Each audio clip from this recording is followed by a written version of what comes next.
Hi friends, ఈరోజు వీడియోలో beans carrot తోటి ఉల్లిపాయ వెల్లుల్లిపాయ లేకుండా కర్రీ ఈజీగా టేస్టీగా ఎలా చేయాలో ఏమేం కావాలో చూద్దాము. ఈ కర్రీ కోసము మనకు కావాల్సిన బీన్స్ క్యారెట్ తీసుకుని శుభ్రంగా కడిగి వీడియోలో చూపించిన చిన్న చిన్న ముక్కల కింద తరుక్కోవాలి. నేను ఇక్కడ 1/2 కిలో బీన్స్ 1/2 కిలో క్యారెట్ తీసుకున్నాను. బంగాళదుంప కూడా ఒకటి కావాలంటే వేసుకోవచ్చు. బంగాళదుంపను కూడా ఇలా చిన్న చిన్న ముక్కల కింద తరిగి పెట్టుకోవాలి. అలాగే మనము కొత్తిమీర ముద్ద రెడీ చేసుకోవాలి. దానికోసం ఒక చిన్న కట్ట కొత్తిమీర, పచ్చిమిరపకాయలు కారానికి సరిపడా చిన్న అల్లం ముక్క తీసుకుని మెత్తగా గ్రైండ్ చేసుకోవాలి.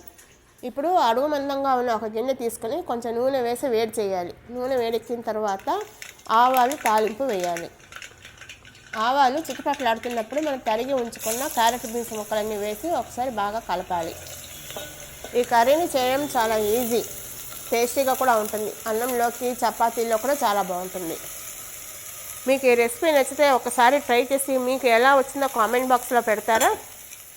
ముక్కలన్నీ వేసాక అన్నీ బాగా కలిసేలాగా ఒకసారి కలిపి మూత పెట్టి కొంతసేపు లో ఫ్లేమ్లో మగ్గించుకోవాలి.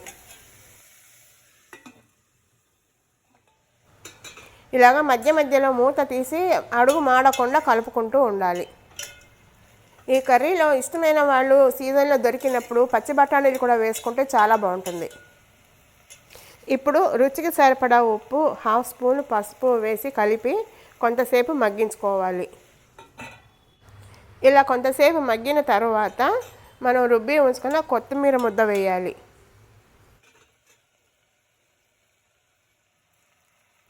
ఇలా కొత్తిమీర ముద్ద వేసిన తర్వాత మిక్సీ జార్లో కొద్దిగా నీళ్లు పోసి ఆ నీళ్లు కూడా పోసేయాలి. పోసిన తర్వాత కలపకుండా మూత పెట్టి కొంతసేపు మగ్గించుకోవాలి. ఇలా ఒక 5 నిమిషాలు మగ్గిన తర్వాత మూత తీసి కొత్తిమీర ముద్ద, కూర ముక్కలు అన్నీ బాగా కలిసేలాగా ఒకసారి కలుపుకోవాలి. ఇలాగా ఈ కూరని మధ్య మధ్యలో కలుపుకుంటూ మెత్తగా మగ్గే వరకు మగ్గించుకోవాలి. మధ్యలో ఒకసారి ఇలాగ చెక్ చేసుకోవాలి. బంగాళదుంప ముక్క ఇంకా కొంచెం మగ్గాలి. ఒక 2-3 నిమిషాలు మగ్గించుకుందాము. ఇలా మధ్య మధ్యలో కలుపుకుంటూ ముక్క మెత్తపడే వరకు మగ్గించుకోవాలి. అలాగే మనం వేసిన కొత్తిమీర ముద్ద కూడా పచ్చివాసన పోయే వరకు మగ్గించుకోవాలి. మనకి కర్రీ ఇలా ముద్దలా కావాలంటే ఇలాగ ఉంచుకోవచ్చు. కొంచెం గ్రేవీలాగా కావాలంటే ఇంకొంచెం నీళ్లు పోసి మగ్గించుకోవాలి. చూసారు కదా, కూర మగ్గిపోయింది.